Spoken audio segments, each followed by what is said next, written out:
Does Jimmy Butler make the 76ers the team to beat in the East? I don't think so. I think it puts them in the mix, though, which I don't think they were before. But I still think Toronto, Milwaukee, Boston, right now I'd put ahead of them. We'll have to see. But at least they're in that mix now. Okay, I got to bring RJ in on this because I'm not getting an answer that I like here. And don't take that the wrong way, because Jalen didn't agree with me, and now you don't agree with me. Boy, you're tall.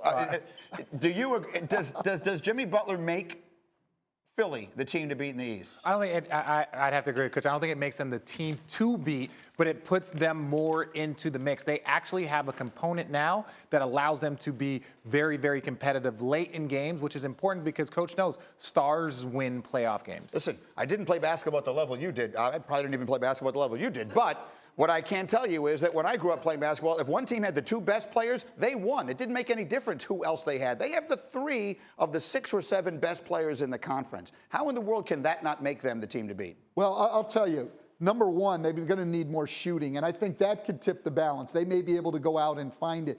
People, what they haven't understood with Philly is that team was 25-25 last year. Then Bellinelli and Ilyasova come in, guys that people don't talk about a lot. Those guys made a huge difference in that team, allowed them to win their last 16 regular season games and get to the second round of the playoffs. They don't have that now. If they can get another shooter besides Redick, now maybe they can get back and be better.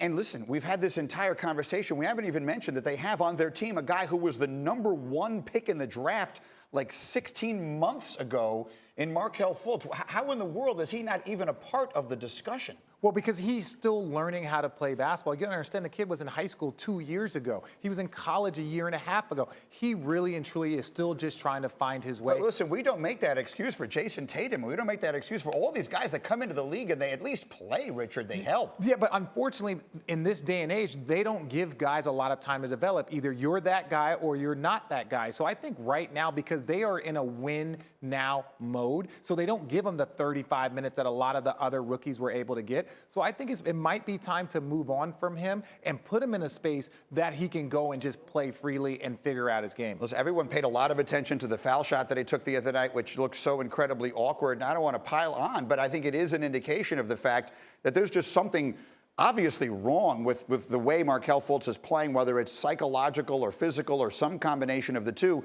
But Stan, do you agree with Richard that ultimately, if this kid is going to achieve his potential in the NBA, he needs to go to a place right now that isn't expecting to win a championship this year? No, I think he can develop right there, but I think his role is going to change because clearly now with this move, Philly's all in on trying to win this year, and the guys who can produce now are the guys who have to play. But I think Markelle Fultz will keep playing.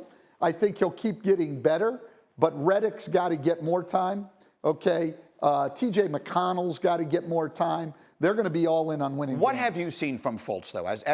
Whatever you've been able to glean from what you've seen from him so far, what do you project him as? I don't really know. I do like the fact that he can get where he wants to get on the floor.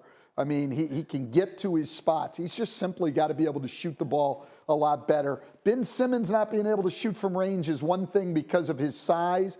At Markelle Fultz's size, the inability to shoot the ball from range is going to be a killer. He's the #1 pick, Greeny. You can't just say, oh, well, we got to play TJ McConnell, who was maybe undrafted or a second-round pick. But he was an Arizona guy. Don't worry, I was going to get there. Don't worry, right? Like we always overachieve. But he's the #1 pick. You can't say we're just going to stash you for another year because eventually his contract is going to come up. Extensions will come up. If you can trade him now for a value, maybe get a first-round pick, maybe get an asset also, maybe a shooter, right? Think about that. If you can get a first-round pick from Cleveland and maybe Kyle Korver or something along those lines, why not go all in? But he is not a part of your all-in equation, so he's just basically killing time there. They, for all intents and purposes, traded a first-round pick and Jason Tatum to draft Markelle Fultz. And where we sit right now, that's starting to look like one of the worst deals I can ever remember.